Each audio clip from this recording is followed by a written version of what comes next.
ఇప్పుడు మనం మోడీ ప్రభుత్వం ఫెయిల్యూర్స్ గురించి మనం మాట్లాడుకుందాం. ఆ ఫెయిల్యూర్స్ గురించి ఎవరైనా అడిగితే వారిని ఎలా ఇబ్బందులు గురి చేస్తున్నారో కూడా తెలుసుకుందాం.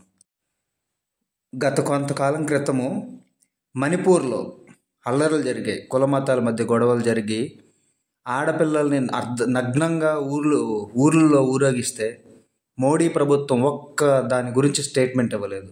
ఇది మోడీ ప్రభుత్వం చేసే చేతగాని పనే కదా. అదానీ స్కామ్ గురించి అడిగితే సమాధానం ఉండదు. అట్లాంటిది ఏం జరగలేదని బుకాయిస్తున్నారు. లాస్ట్ 10 years నుంచి ఎకానమీ ఎంతో దిగజారిపోయింది, భారతదేశ ఎకానమీ. కానీ దాని గురించి ఎవ్వరూ పట్టించుకోం.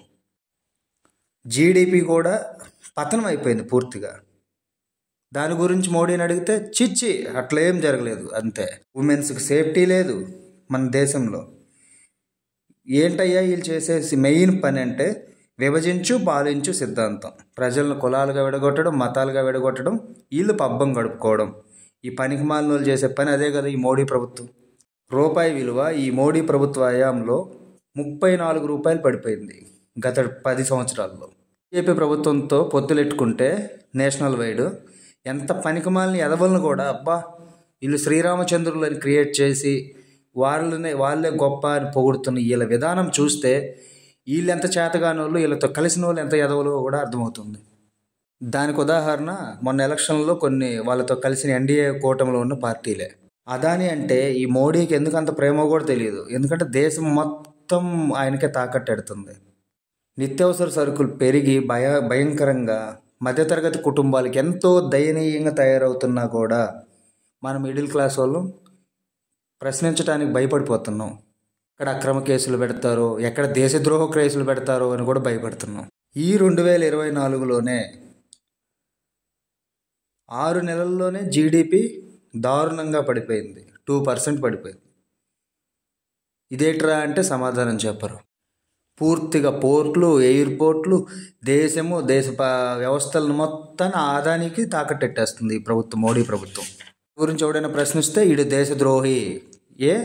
వీళ్ళు చేస్తున్న తప్పులను ప్రశ్నిస్తే దేశద్రోహి అయిపోతాడా?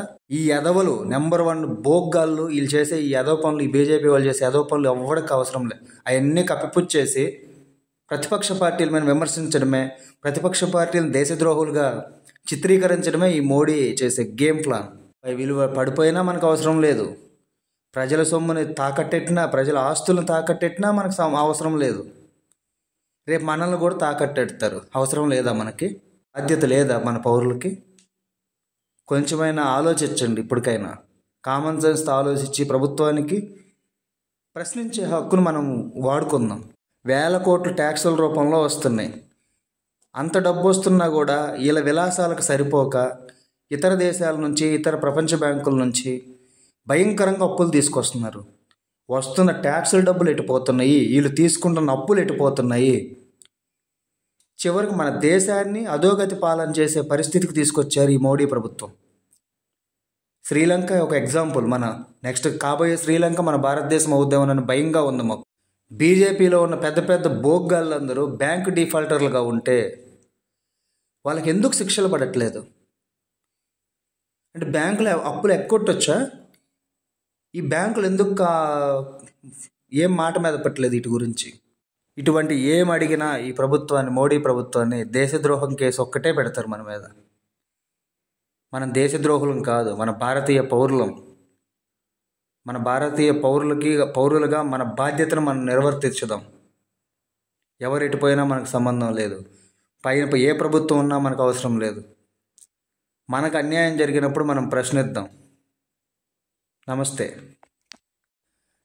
నా కంటెంట్ నచ్చితే సబ్స్క్రైబ్ చేసి కొంచెం ఎంకరేజ్ చేయగలని అందరిని కోరుతున్నాను.